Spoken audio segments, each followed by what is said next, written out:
It started with tire marks, deep, wet grooves slicing right through my vegetable rows like careless signatures. The morning sun was just coming up, glowing orange against the dewy grass when I spotted them. My heart sank. I'd spent weeks preparing that part of the field for new seedlings. Seeing it torn apart felt like someone had run through my living room in muddy boots. At first, I told myself it had to be a mistake. Maybe a delivery truck had turned around by accident. I crouched to inspect the soil. The tracks were clean and deliberate, stretching from one gate to the other. Whoever drove through hadn't just passed by, they'd used my land as a shortcut. I followed the trail all the way to the edge of the property, where my fence met the neighborhood road. There was a fresh dent in the wooden post, and a few broken boards lying nearby. The kind of break you get when someone pushes through just enough to squeeze a car by. My jaw tightened. Whoever did this hadn't just been careless, they'd planned it. A few minutes later, I heard the familiar hum of an SUV coming down the road. It was Karen, HOA's most active voice and self-appointed guardian of all things proper. She was in her bright pink blazer even this early, her sunglasses perched like a crown. She slowed down when she saw me standing there, but not enough to stop. I raised my hand and waved her down. "Morning, Karen. Quick question, have you seen anyone cutting through my field lately?" She smiled, wide and polite. "Oh, yeah, I drove through last night. The road was blocked by a truck and I didn't want to be late for the board meeting. You don't mind, do you?" Her words landed like a slap wrapped in sugar. I took a slow breath. "Actually, I do mind. That's private property. You broke my fence." She shrugged. "I barely touched it. You should really reinforce it better. People might think it's an open path." Then she waved, flashed that picture-perfect grin again, and drove off right past the splintered boards. I stood there, watching the dust trail behind her SUV fade into the morning haze. I couldn't believe the nerve. For a moment, I wanted to chase after her, yell, demand she fix it right away, but I stopped myself. Yelling would do nothing. Karen had a way of twisting words until she became the victim. No, if she was going to learn, it had to be on my terms.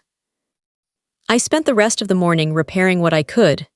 The fence was too damaged to fully mend, so I added a temporary barricade with some boards and rope. Every hammer strike echoed my frustration. I tried to focus on the rhythm, telling myself it was just a one-time thing, but deep down, I knew better. Later that evening, as the sun dipped low and the cicadas began to hum, I saw something that confirmed it. Karen's SUV drove by again, slow, casual, her headlights sweeping across my field as if she was checking her route for next time. My stomach turned. She wasn't sorry, she was daring me.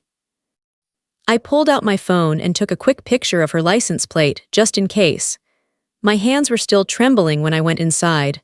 I poured myself some water, sat at the kitchen table and tried to think. What was I supposed to do? File a complaint? She practically ran the HOA. Reporting her would be like shouting into a storm. Still, I couldn't just let it go. That farm wasn't just land to me, it was years of early mornings, late nights and scraped knuckles. It was where I found peace after a long day, where I felt grounded. Watching someone treat it like a driveway was more than disrespect. It was personal. That night, I barely slept. I kept replaying the image of her smiling as she admitted it. The sound of her tires crunching over the soil haunted me. By morning, my decision was clear. If she wanted to play this game, I'd play smarter. I didn't know exactly how yet, but I knew one thing. I wasn't just going to fix the fence this time. I was going to make sure she never crossed it again. And as the first rays of light broke through the barn window, I looked out at the field, the wounded rows, the crooked boards, the faint tire marks glistening in the dew, and whispered to myself, "You picked the wrong shortcut, Karen." The next morning, I walked out with a notebook, a tape measure, and my phone. If there's one thing I've learned from running a farm, it's that you can't fix what you don't measure. Every footprint, every broken plank, every crushed sprout, I documented it all. The air smelled like wet soil and frustration. I crouched by the irrigation line, snapped photos of the cracked tubing, and made notes about how much it would cost to replace. It wasn't just about money, it was about respect. Karen had driven through my work like it was a patch of grass, and I wasn't going to let it disappear without proof. By mid-morning, I'd taken over 50 pictures and filled 3 pages with details. I emailed everything to the HOA office with a polite but firm message. A resident has caused property damage by driving through my field. Please review the attached evidence and advise on next steps. I hit send, feeling oddly proud of my calm tone. I expected at least a simple acknowledgement. Instead, silence. 2 days passed, no reply. On the 3rd day, I decided to visit the HOA office myself. It was a neat little building tucked between manicured hedges and a fountain that hadn't worked properly in months. Inside, the air smelled like coffee and printed paper. Behind the desk sat Martin, the HOA manager, middle-aged, pleasant, and always slightly overwhelmed. "Morning, Martin," I greeted. "Did you get my email about the property damage?" He scrolled through his computer with that look people get when they don't want to find what you're talking about. "Oh yes, I did, the board's aware. We'll discuss it in the next meeting." "When is that?" "Next Friday." "That's a week away," I said. "And meanwhile, my fence is broken and Karen's still using the shortcut." Martin smiled apologetically. "You know how these things go. We'll let both parties share their side." Both parties, the phrase made me pause. "She already filed a complaint, didn't she?" I asked. He hesitated. "Yes, about your fence. She said it obstructs the community walking path." I nearly laughed. "There's no walking path, Martin, it's private property." He shrugged. "She claims it's been used as one for years. The board will need to review all perspectives." I left the office with my stomach in knots. Karen had turned it around before I even had the chance to defend myself. Somehow, she'd made me the problem. That evening, I saw her again, jogging down the street like she owned it. She waved cheerfully. "See you at the meeting," she called. Her tone was light, but the smirk that followed said everything. This wasn't carelessness anymore. It was control. I spent the rest of the night preparing my case like I was heading to court. I printed out every photo, highlighted timestamps, and wrote a brief summary of the events. I even added the section of the property deed that clearly showed the boundary line. If they wanted facts, I'd give them facts. By the time Friday rolled around, I'd rehearsed what I'd say at least 20 times. I wasn't angry anymore, I was focused. The meeting took place in the community hall, a room that always smelled faintly of old carpet and lemon cleaner. The long table in the center was surrounded by the usual faces, some curious, some bored, and one that looked far too confident. Karen sat near the front, flipping through a folder, pretending not to notice me. When it was my turn, I stood and spoke calmly. I laid out the photos, the costs, the broken fence posts, and the irrigation line. I didn't exaggerate or accuse, I simply described what happened. For a moment, the room felt quiet, almost reasonable. Then Karen stood. Her voice was smooth, polished, the kind that had probably won 100 small arguments. "I only drove through once," she said sweetly. "And only because his gate was open. I thought it was part of the access path. If his fence had proper signage, I wouldn't have made that mistake." A few board members nodded like that made sense. I felt the tension rise in my chest. She wasn't denying it, she was just shifting the blame. When the meeting ended, Martin said they'd review both accounts and issue a recommendation next week. Karen smiled at me as she left, that same smug, unbothered expression that made my hands clench. But what she didn't know was that I'd already set up 2 small trail cameras facing the fence. If she came through again, I'd have more than broken boards and stories. I'd have evidence that spoke for itself. And something told me she wouldn't be able to resist proving me right. I decided to try one last thing before this turned into an all-out battle: politeness. Maybe, I told myself, A calm conversation could fix what fences and emails couldn't. After all, it was still a small community. People talked, people watched. If I stayed composed, the truth would eventually shine through. At least, that's what I wanted to believe. The following morning, I walked to Karen's house with a folded letter in my hand. The neighborhood was quiet, lawns perfectly trimmed, and the smell of freshly watered grass hung in the air. Her house stood out like a magazine cover, bright flowers, white shutters, and a welcome sign that suddenly felt ironic. Karen opened the door almost immediately, as if she'd been expecting me. She smiled, the kind of smile that's just polite enough to hide impatience. "Well, good morning," she said, her tone cheerful but distant. "I wanted to talk about the fence issue," I began, keeping my voice steady. "I think we can clear things up without more meetings or paperwork." Her eyebrows lifted slightly. "Oh, I thought it was already being handled by the board." "I know," I said, offering the letter. "But I'd rather solve it between neighbors. I'm happy to fix the fence myself. I just ask that you avoid driving through again." She took the letter, glanced at it briefly, then smiled again. "Of course, I'll take a look." It should have felt like progress. But something in her tone made me uneasy. It was too smooth, too final. I walked back home thinking maybe, just maybe, that was the end of it. For 2 days, the fence stayed untouched. The cameras I'd hidden caught nothing but rabbits and wind. I started to think the storm had passed. But then, on the 3rd day, I noticed the shift. It began subtly. Neighbors who usually waved at me now nodded stiffly. 2 houses down, Mrs. Porter avoided eye contact altogether. And when I stopped by the local store that afternoon, the cashier asked if my farm was really zoned properly. I froze. "Zoned properly," I repeated. She shrugged. "That's what people are saying, something about you not having the right permits." That night, I opened the community email group, a place usually filled with messages about bake sales and missing cats. There, buried between normal posts, was one from Karen. It wasn't directly about me, but the implication was clear. Friendly reminder that all property owners should verify their zoning status and avoid putting up barriers on shared access paths. Let's keep our community open and welcoming. There it was. She twisted the story so cleverly it almost sounded kind. And people believed her. By the next day, the whispers had grown. Someone left an anonymous note in my mailbox, suggesting that I was making a fuss over nothing. My stomach turned. It was like watching a small rumor grow legs and sprint. I decided to attend the next HOA meeting again, hopping to defend myself.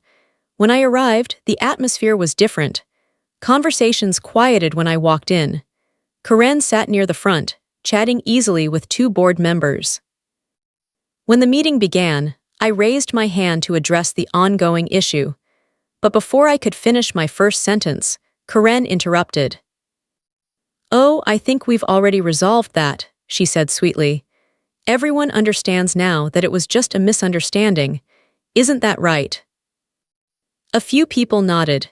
My throat went dry. I wanted to correct her, to say it wasn't resolved at all, but doing so would make me look argumentative. I bit my tongue and sat down. When the meeting ended, I lingered by the doorway. 2 neighbors walked past me, whispering. I caught fragments. Too sensitive, always complaining. Politeness, I realized, wasn't working. It was being used against me. Every calm word I spoke gave her more space to twist the story. That night, I reviewed the footage from my cameras again. Still nothing. Karen hadn't driven through since the last meeting, not yet. But the pattern of her behavior told me it was only a matter of time. If she was building a narrative, I needed to build evidence, real, undeniable proof. So I adjusted the camera angles, set up new ones near the gate, and made sure each one had a clear view of the road and timestamp. Before heading inside, I stood by the fence and looked out over the quiet field. The stars shimmered faintly, and a soft breeze moved through the trees. I spoke out loud, more to myself than to anyone else. "Let's see how polite you are when the truth shows up." I didn't know it yet, but that calm determination, that quiet decision to document everything, would change everything that followed.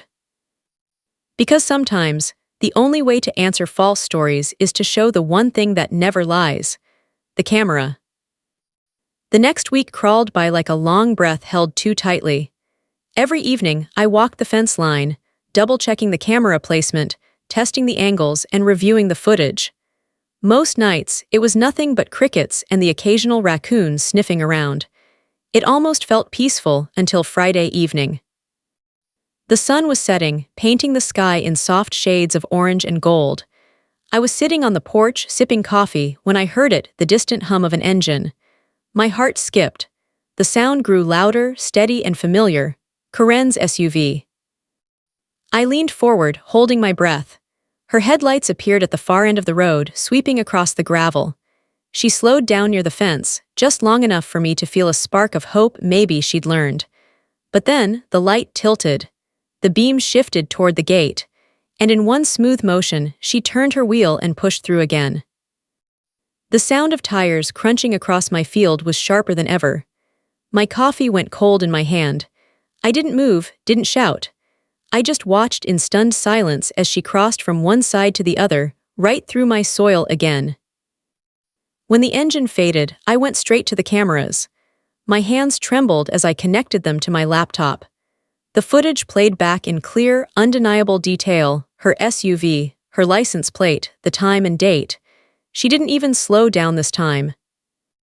Part of me felt angry, but another part felt strangely calm. It was like the frustration had burned itself out and left behind something colder, steadier. I finally had what I needed. Over the weekend, I gathered every clip and photo into a single folder. Each file was labeled by date and time. I even printed a few frames that showed her tires crushing the soil where the seedlings were just starting to sprout. The evidence spoke louder than any meeting could. But I wasn't the only one noticing. That Sunday, as I was fixing the irrigation line again, a neighbor I barely knew, Mr. Lewis, stopped by. He was a quiet man, retired, always polite but private. "Morning," he said, leaning on the fence. "Heard you've been having trouble with someone driving through your property." I looked up, cautious. "You heard right." He hesitated, then lowered his voice. "You're not the only one she's bothered. She's been telling people she has permission to use my back lane, too. Last week, she nearly hit my dog."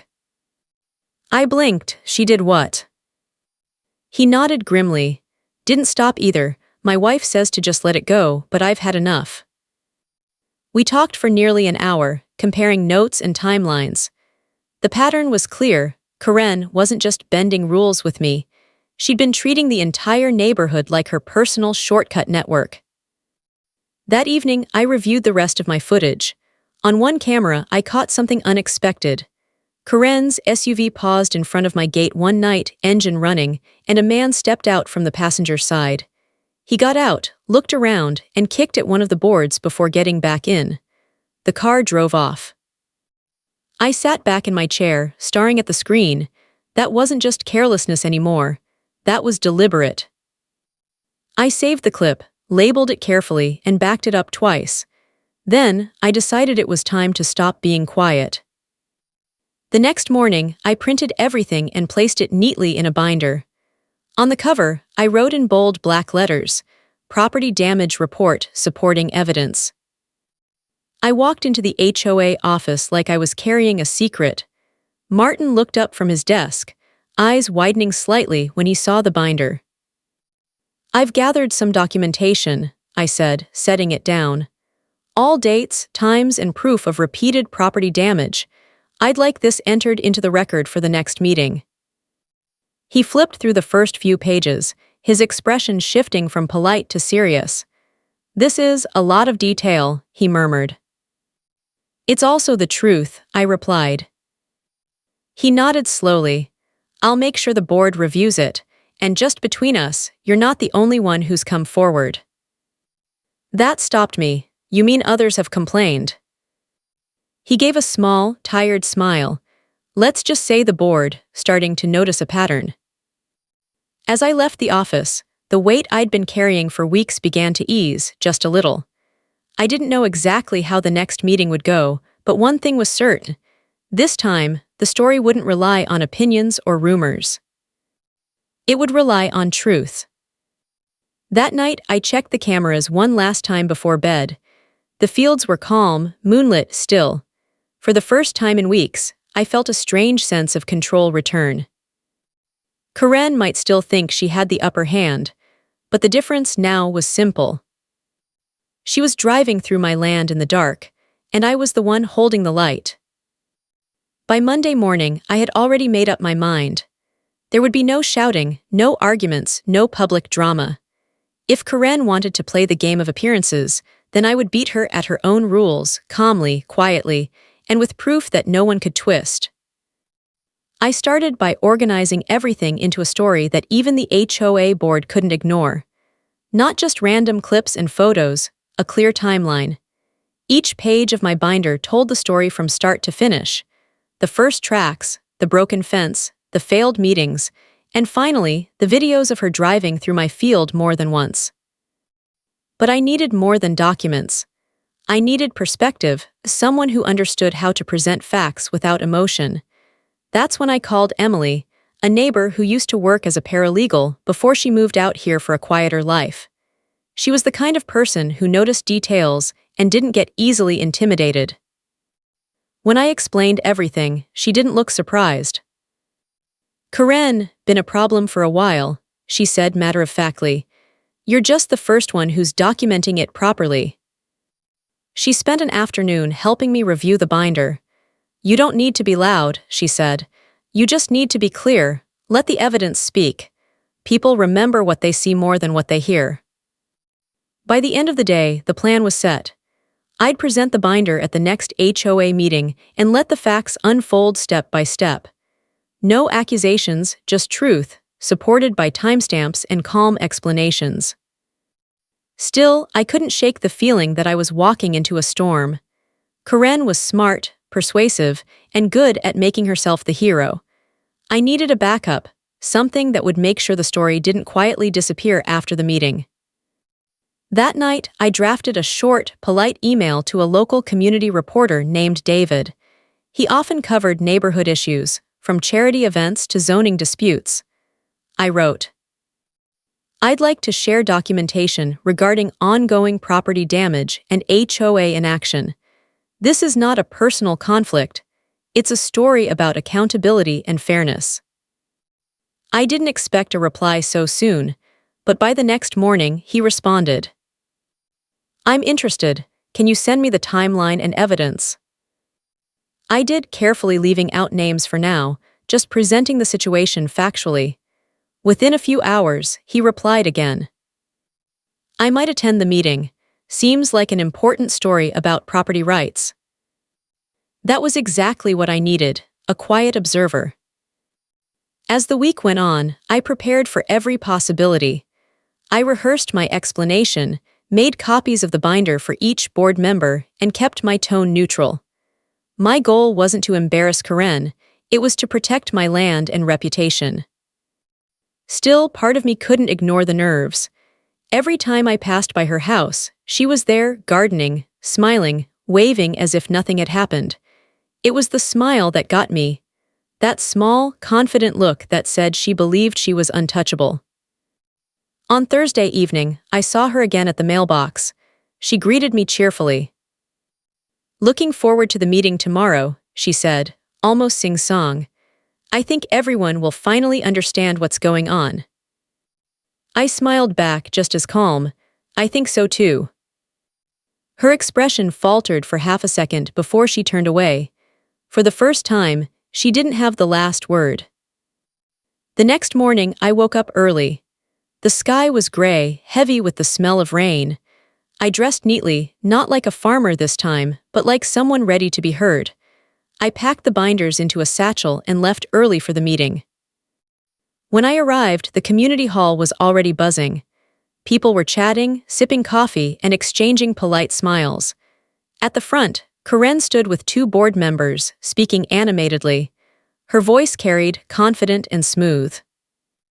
But then I noticed someone sitting quietly in the back row, a man with a small notebook and a camera bag at his feet. David, the reporter. He gave me a polite nod. It was a small gesture, but it grounded me. When the meeting started, the usual topics passed quickly: budget updates, landscaping complaints, small talk. Then Martin, the manager, cleared his throat. Next on the agenda, property access concerns raised by Mr. Hayes. All eyes turned to me. I stood, opened the binder, and began to speak. I didn't raise my voice. I didn't accuse. I simply laid out the facts, one photo, one clip, one timeline entry at a time. The room grew silent as the story built itself through evidence. Karen's expression changed slowly, from confident to cautious, to something that looked almost uncertain. When I finished, Martin nodded slowly. "Thank you. The board will review the documentation immediately." I sat down, heart pounding but steady. For the first time, I felt like the weight had shifted. I wasn't reacting anymore. I was leading.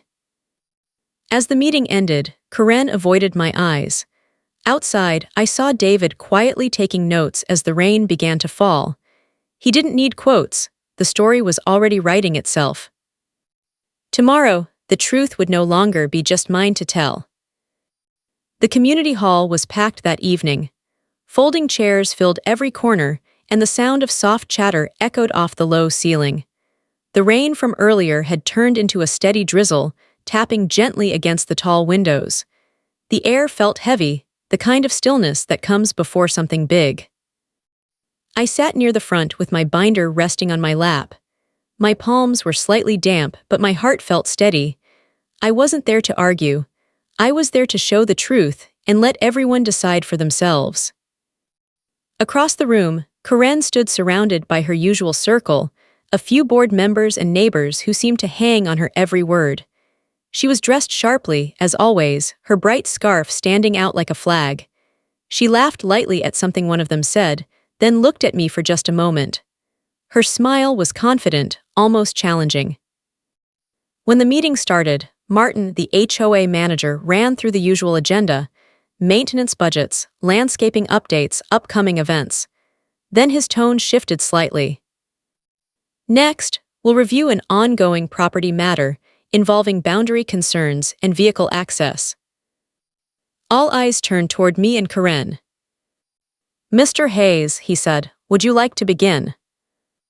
I stood, took a deep breath, and stepped to the front of the room.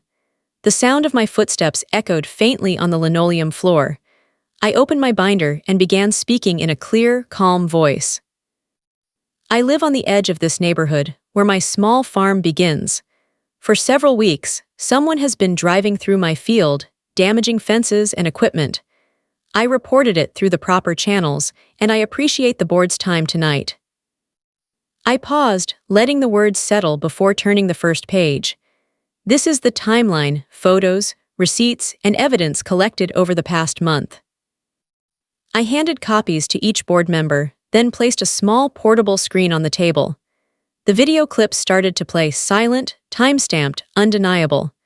The room grew quiet as Karen's SUV appeared on the screen, headlights sweeping across the field. The camera caught the full view: her license plate, the open gate, the car cutting directly through my property. A few people shifted in their seats. One man in the back whispered something to his neighbor. Karen straightened in her chair. Her confident expression wavered slightly, but she kept her smile. "That could be anyone," she said lightly. "Lots of SUVs look alike." I clicked to the next clip. This one was closer, clear enough that her face could be seen through the windshield. The silence in the room deepened. I didn't say a word. I just let the footage play.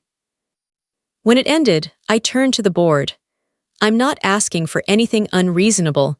I only want my property respected and the damage repaired." For a long moment, no one spoke. Then, one of the board members, an older woman who'd rarely spoken in previous meetings, cleared her throat. "It seems pretty clear what happened," she said softly. "There's no mistaking that car." Karen's smile vanished completely. "This is ridiculous," she said, her voice sharp now. He's exaggerating. That camera footage could have been edited. Martin leaned forward. The timestamps and location data are consistent. And Mrs. Collins, I believe that's your vehicle. Her face flushed red. I only used that route once because his fence was blocking the community lane. There is no community lane, Martin replied quietly. For a moment, the only sound was the soft hum of the ceiling fan. I felt a strange calm wash over me, not triumph, not satisfaction, but relief. I hadn't wanted a confrontation. I just wanted the truth out in the open. Finally, Martin spoke again. The board will take a short recess to discuss an appropriate resolution. When they stepped out, the room buzzed with low conversation. Neighbors who had once avoided eye contact now looked at me with quiet sympathy. A few nodded. One woman even whispered, "Good for you." Karen sat silently, her hands clasped in front of her, staring straight ahead.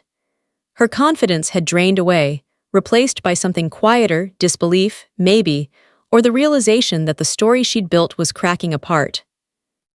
After what felt like forever, the board returned. Martin cleared his throat. The board has decided that Mrs. Collins will be responsible for the cost of the fence repairs and any related damages. Additionally, we will be reviewing our policies regarding private property boundaries to prevent future misunderstandings. The word responsible hung in the air like a bell. Karen opened her mouth to protest, but no words came. She gathered her papers in silence and stood. The scrape of her chair against the floor echoed sharply. Without another word, she turned and left the room. No one followed her. As the meeting ended, I felt a light tap on my shoulder. It was David, the reporter. "Mind if I quote you in a follow-up piece?" he asked. I smiled, sure, just write the truth. He nodded. That's exactly what I plan to do. As I stepped outside, the rain had stopped. The streetlights shimmered against the wet pavement, and the night air felt fresh, almost new. For the first time in weeks, the silence didn't feel heavy. The truth was finally out, and this time it had spoken for itself.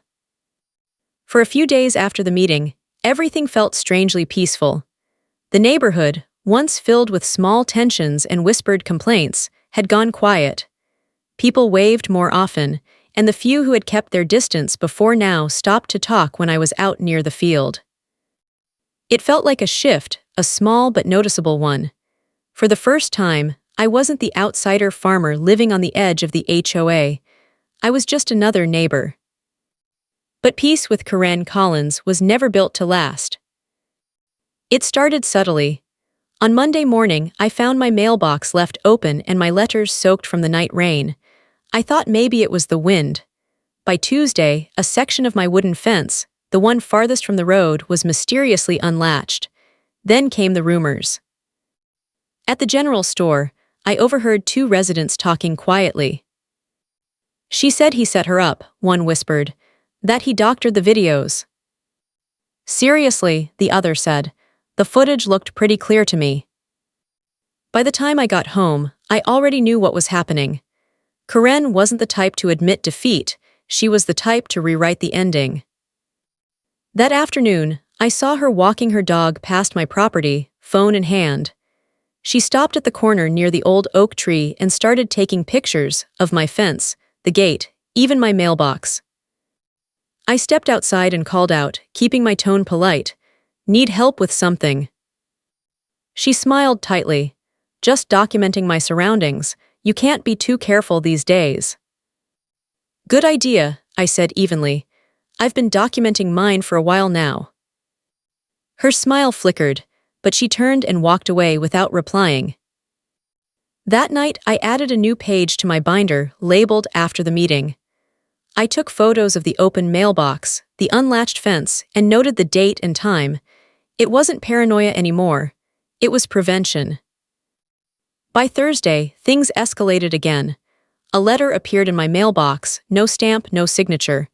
The handwriting was neat and deliberate. "You think you've won, but this neighborhood doesn't belong to you. You don't fit here, and you never will."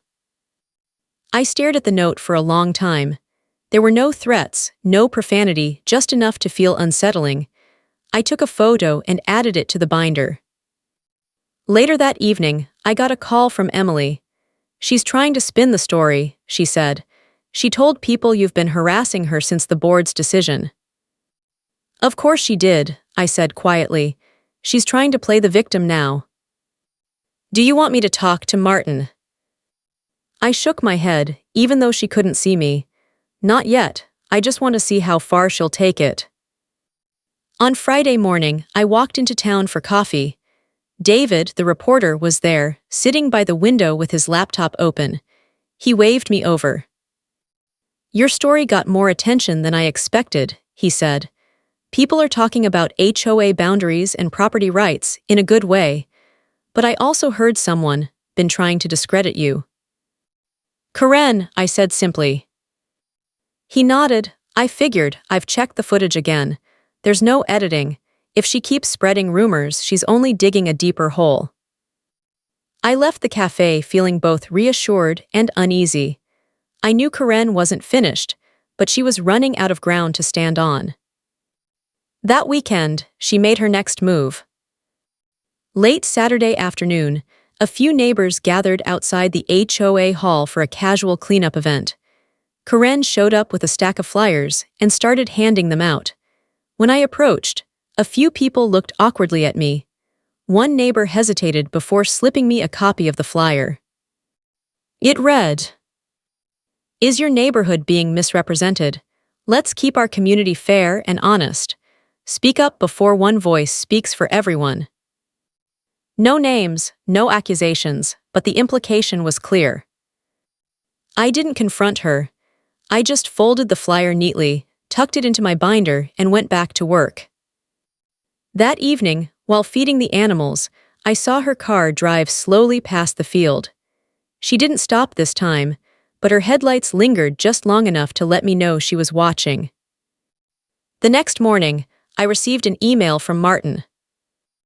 "Mr. Hayes, due to recent complaints of ongoing tension between you and Mrs. Collins, the board suggests a mediation session next week to formally resolve any remaining issues." I almost laughed. Mediation, after everything, but I knew what this was: Karen's last attempt to regain control through official channels. Fine, I thought, let's finish this properly. This time, I wouldn't just bring the binder. I'd bring everything: the letters, the photos, the timeline, even the new footage from the updated cameras I'd quietly installed after the meeting. If Karen wanted another round, I was ready. But deep down, I could sense this was leading somewhere bigger, something that would finally decide not just the conflict, but the way our entire neighborhood operated. For the first time, I didn't feel nervous about what was coming. I felt prepared. Because the truth doesn't need to fight, it just needs time to be seen. The following Wednesday, the mediation took place in the same community hall where everything had started. The air inside felt different this time, not tense, but cautious, like everyone was holding their breath. The tables were arranged in a circle, with Martin at the center, a few board members beside him, and a neutral mediator from the HOA's legal department sitting quietly with a notepad. Karen arrived first, dressed in her usual sharp style, crisp blazer, pearl earrings, and that familiar calm smile that had fooled so many people before. I came a few minutes later, binder in hand, wearing the same plain jacket I always wore when I meant business. "Thank you both for agreeing to meet," the mediator began. "The purpose of this session is to discuss any remaining disputes and reach a peaceful resolution." I nodded. Karen did too, though her eyes didn't quite meet mine. Martin looked between us. "Mr. Hayes, why don't you start?" I opened my binder and spoke steadily. "Since our last meeting, there have been repeated incidents: an open mailbox, an unlatched fence, and a note left without a signature. I'm not accusing anyone directly, but all of this started only after the board's decision." I handed copies of the photos to the mediator. Each one was time-stamped, printed clearly. The room was quiet except for the faint scratching of a pen as notes were taken. Karen leaned forward slightly. "You're implying I had something to do with that." "I'm not implying anything," I said calmly. "I'm just showing what's been happening." She laughed softly. "This is ridiculous. I've been nothing but civil. He's the one making everyone uncomfortable. He has cameras everywhere now, pointed toward people's homes." "That's not true," I replied evenly. "They're pointed at my property lines. After what happened before, I made sure to protect what's mine." Martin spoke up. "We can confirm the cameras are within his boundaries and comply with HOA guidelines." Karen's expression faltered. "Still, it feels invasive," she muttered. The mediator looked at her. "Mrs. Collins, can you tell us why you were seen near Mr. Hayes's property several times after the board ruling?" She hesitated, then said, "I was just walking my dog. It's a public area." "Actually," I said, sliding another document across the table, "that's the property map from the county office. That path you've been using, it's entirely within my land. The survey lines are clear." The mediator studied the document for a moment, then nodded slowly. "That appears correct." Karen's confidence began to crack. "This is all being twisted," she said, her voice rising just slightly. "He's making me look like the problem when I was just trying to use a shortcut that's been there for years." Martin sighed softly. "Mrs. Collins, you were told last month that the route through his property was private. You acknowledged it in writing." Her face froze. She looked around the room as if hopping for someone to jump in and defend her. No one did. The mediator leaned forward. "Mrs. Collins, the evidence shows a consistent pattern. You entered Mr. Hayes's property multiple times despite being informed it was private. The HOA has already ruled on this once. Is there something new you'd like to add?" Karen was quiet for a long moment. Finally, she said, in a softer voice, "I didn't mean any harm. I thought maybe if I ignored it, it would go away. I didn't think it mattered that much." "It mattered to me," I said quietly. "It was never about winning or proving someone wrong. I just wanted respect for the space I take care of." Something in my tone must have reached her, because for the first time since this began, she didn't argue. She just nodded slightly, her eyes lowering to the table. The mediator turned to the board. "Given the evidence and the acknowledgement, I recommend we close this matter with a written agreement. No further trespassing, no communication outside HOA channels, and coverage for the damages already approved." Everyone agreed, even Karen. When the papers were signed, Martin extended his hand to both of us. "Let's move forward," he said simply. Karen stood up, gathered her things, and walked out of the hall. No dramatic words, no last-minute glare, just quiet steps and the faint sound of the door closing behind her. I sat there for a moment, letting the silence settle. It didn't feel like victory. It felt like closure, the kind that comes when truth finally replaces noise. A few days later, I noticed something unexpected. Karen's bright pink SUV wasn't in her driveway anymore. Her windows were empty, the curtains drawn. Word spread that she'd decided to sell her house and move to another neighborhood. When I heard, I didn't feel relief or satisfaction, just peace. Maybe she needed a fresh start somewhere else. Maybe we both did. That evening, I walked to the edge of my field. The sunset stretched gold across the grass, and the fence, newly repaired and solid, caught the light in perfect lines. For the first time in months, it felt whole again. I leaned on the post and smiled to myself, not because I'd won, but because I'd learned something far better. Sometimes, the strongest statement isn't confrontation, it's patience. It's letting the truth unfold at its own pace. Karen taught me that. And though she'll probably never know it, her lesson was the most valuable thing that came out of this whole ordeal.